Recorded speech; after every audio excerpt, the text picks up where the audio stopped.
Assalamualaikum warahmatullahi wabarakatuh.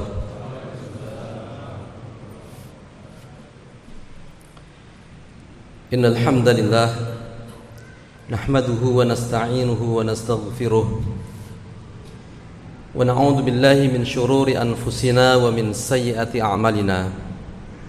May yahdihillahu fala mudhillalah wa may yudlil fala hadiyalah. Asyhadu an la ilaha illallah wa asyhadu anna Muhammadan abduhu wa rasuluhu la nabiyya wa la rasula ba'dah. Allahumma shalli ala Muhammad wa ala alihi wa sahabatihi ajma'in.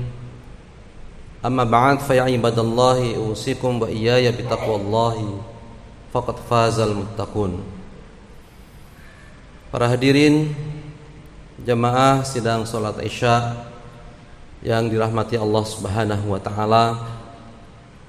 Alhamdulillah, Ramadan telah kita lalui 9 hari dengan berbagai macam ibadah-ibadah. Mudah-mudahan hadirin sekalian, ibadah-ibadah yang kita kerjakan diterima oleh Allah Subhanahu wa taala sebagai amal soleh untuk kita semuanya. Dan hari-hari berikutnya Allah Subhanahu wa taala berkenan memudahkan kita semuanya untuk lebih baik dari hari-hari kemarin, lebih maksimal lagi, sehingga di akhir Ramadan nanti insyaallah Allah berkenan menjadikan kita hamba yang semakin bertakwa kepada Allah Subhanahu wa taala. Para jamaah yang dirahmati Allah Subhanahu wa taala, Allah Subhanahu wa taala memerintahkan kita untuk beragama, berislam secara totalitas. Allah berfirman, ya ayyuhalladzina amanu dukhulu fis-silmi kaffah wa la tattabi'u khutuwatis syaitan innahu lakum aduwwum mubin. Al-Baqarah 208. Kata Allah Subhanahu wa taala, wahai orang-orang yang beriman, masuklah kalian ke dalam Islam secara keseluruhan, dan janganlah kalian mengikuti langkah-langkah setan. Sesungguhnya setan itu musuh yang nyata bagi kalian. Para jamaah yang dirahmati Allah Subhanahu wa taala, ayat ini menjelaskan kepada kita bahwa kita seorang muslim ini mestinya perilakunya, taatnya kepada Allah Subhanahu wa taala ini dalam semua segi kehidupannya. Kalau kita bagi secara garis besar ada 3: secara akidah, secara ibadah, dan secara akhlak. Maka 3-tiganya hadirin rahimakumullah harus sesuai dengan ajaran Islam, tuntunan Al-Quranul Karim, dan sunnah-sunnah Rasulullah sallallahu alaihi wasallam. Tidak boleh pilih salah satunya atau salah duanya. 3-tiganya mesti kita jalani, mesti kita maksimalkan. Akidah tidak bisa ditawar jamaah sekalian kalau sudah bicara akidah. وَلَقَدْ أُوحِيَ إِلَيْكَ وَإِلَى الَّذِينَ مِنْ قَبْلِكَ لَئِنْ أَشْرَكْتَ لَيَحْبَطَنَّ عَمَلُكَ وَلَتَكُونَنَّ مِنَ الْخَاسِرِينَ. Kata Allah dalam surat Az-Zumar ayat 65, dan benar-benar telah diwahyukan kepada engkau wahai Muhammad, wa ilal ladzina min qablika, dan kepada para nabi sebelummu wahai Muhammad. Apa jemaah sekalian isi wahyu itu? La in asyrakta, kalau kamu menyekutukan aku, melakukan dosa syirik, kata Allah, la yahbatana amaluka, sungguh benar-benar amalmu akan hancur, dan engkau termasuk orang-orang yang merugi. Jemaah sekalian, Rasulullah manusia paling mulia, Allah ingatkan agar tidak sampai menyekutukan Allah Subhanahu wa taala. Maka bicara tema dakwah jamaah sekalian rahimakumullah, akidah ini adalah tema pertama yang tidak boleh terlewatkan. Nabi SAW berdakwah di Makkah 13 tahun. Itu adalah membangun potensi akidah kaum muslimin, potensi kecintaan kepada akhirat, agar orang Islam ketika itu, kaum muslimin ketika itu punya cara pandang bahwa kehidupan ini sesungguhnya adalah kehidupan untuk mencapai sukses akhirat. Lalu yang kedua, jamaah sekalian rahimakumullah, ibadah. Ibadah dengan berbagai jenisnya.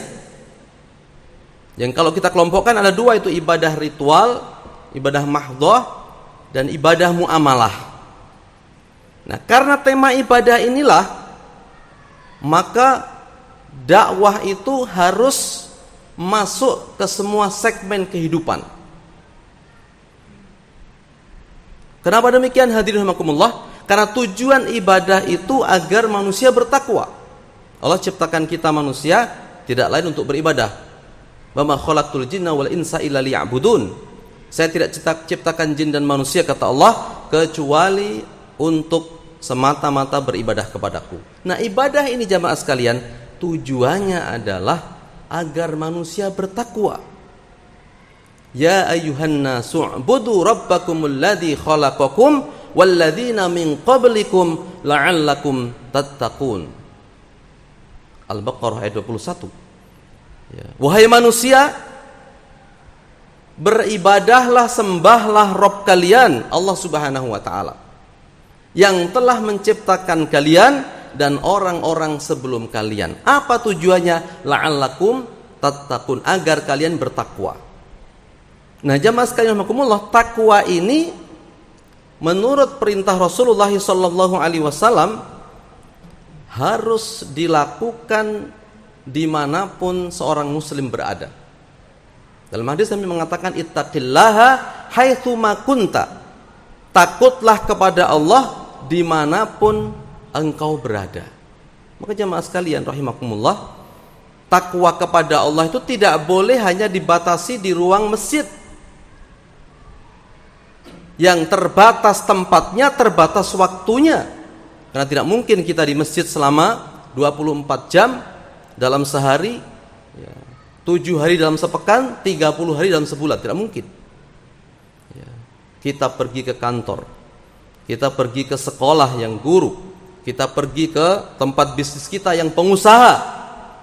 Allah perintahkan ittaqillaha haitsu ma kunta melalui Rasulullah SAW. Takwalah kepada Allah dimanapun engkau berada. Maka jamaah sekalian rahimakumullah, komitmen dengan ajaran Islam yang itu diawali dari dakwah Islam, itu di samping masuk ke masjid, maka juga harus masuk ke tempat-tempat kerja kita, masuk ke ruang-ruang publik kita.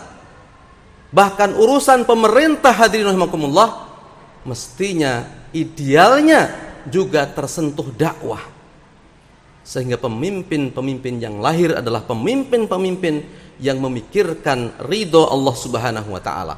Pemimpin yang tanda tangannya adalah al-amru bil ma'ruf wa nahyu anil munkar. Mengajak kepada kebaikan, mencegah kemungkaran. Hadirin rahimakumullah, maka umat Islam ini tidak boleh kemudian membatasi diri, aktivitas kebaikannya hanya di masjid. Mari kita didik anak-anak kita agar menjadi generasi pemimpin yang ke depan akan memimpin negeri ini, mengantarkan kepada ridho Allah Subhanahu wa ta'ala. Jadi jangan kita anti, Pak, kalau bicara politik. Tentu politik yang baik, karena seorang Rasulullah SAW, para sahabat, Sayyidina Umar ibn Khattab, Sayyidina Abu Bakar, Utsman ibn Affan, Ali ibn Abi Thalib, semuanya boleh kita katakan politikus, pemimpin-pemimpin negara.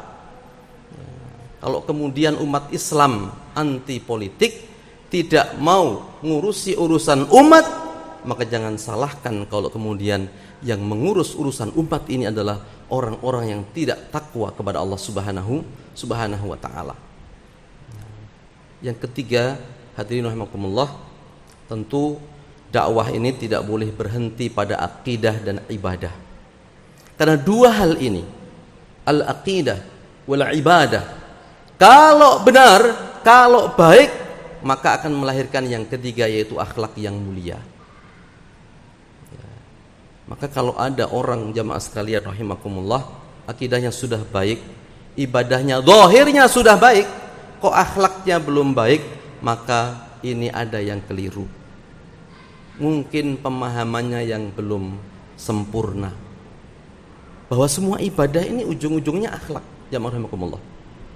Ya, maka bicara dakwah itu juga bicara akhlak, bicara moralitas, moralitas manusia, moralitas umat, moralitas bangsa ini. Para jamaah yang dirahmati Allah Subhanahu wa taala, terlalu banyak hadis-hadis Rasulullah SAW yang menjelaskan kepada kita bahwa berhenti pada ibadah saja, tidak diikuti akhlak yang mulia, itu persoalan serius. Persoalan serius. Orang tidak akan selamat hanya dengan ibadah saja yang tidak dilanjutkan kepada akhlak yang mulia. Para jamaah sekalian, saya ingin mengingatkan kepada saya pribadi, kepada jamaah sekalian, akan hadis Rasulullah yang menggambarkan betapa pentingnya akhlak yang mulia, muamalah yang baik dengan sesama manusia. Suatu ketika Nabi berdialog dengan para sahabat, bertanya kepada para sahabat, atadruna mal muflis, para sahabatku, tahukah kalian siapa orang yang bangkrut itu? Para jamaah sekalian, dijawab oleh para sahabat, al muflisu fina mala dirhamalahu wala mata'alahu. Ya Rasulullah, orang bangkrut itu orang yang tidak punya uang, dirham, wala mata'alahu, tidak punya aset sama sekali. Asetnya habis, Pak, uangnya juga habis. Mungkin yang ada di benak kita juga kalau ditanya orang bangkrut, ya kayak gitu, atau yang semisalnya. Tapi jemaah sekalian, ternyata bukan bangkrut ini yang dimaksud Rasulullah. Maka beliau segera meluruskan pemahaman sahabat dengan mengatakan, al-muflisu min ummati ya'ti yaumal qiyamati bis salati was siyami was zakati.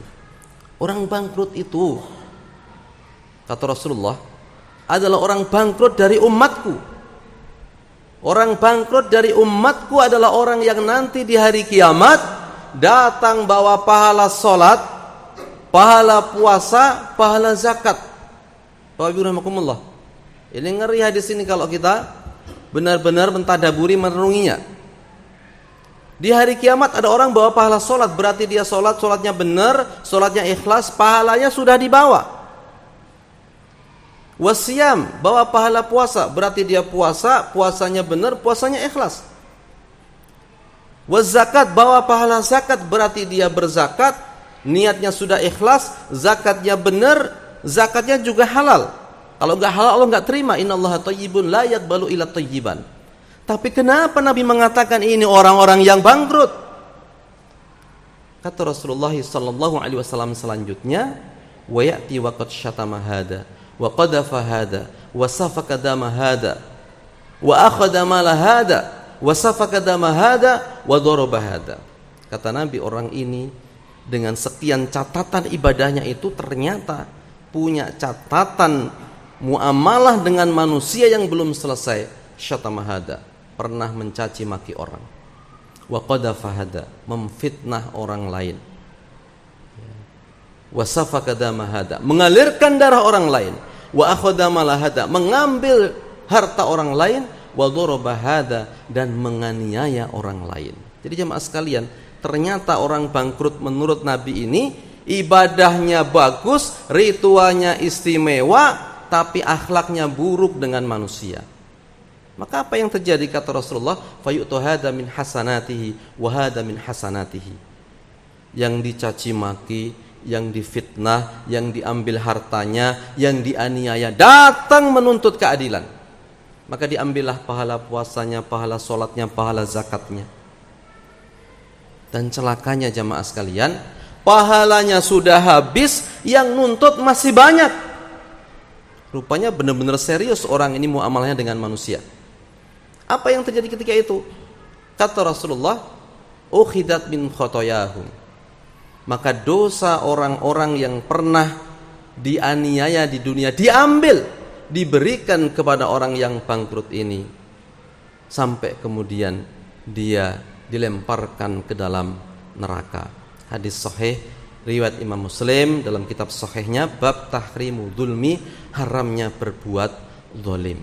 Sekali lagi jamaah sekalian rahimakumullah, akidah, ibadah dan akhlak ini satu kesatuan yang harus kita upayakan ada pada diri kita. Dan dakwah yang utuh ini harus menyentuh semua sendi kehidupan masyarakat. Ya, mari kita berperan di sana. Ya, Nabi mengatakan balighu anni walau ayah, sampaikan dariku walaupun hanya satu ayat. Tidak perlu harus menjadi ulama untuk berdakwah, karena dakwah ini mengajak. Ya. Kalau ulama berfatwa, siapa yang tidak bisa mengajak orang untuk ngajak sholat, ngajak berakhlak mulia, mengajak agar jujur, mencari penghasilan yang halal, semuanya bisa.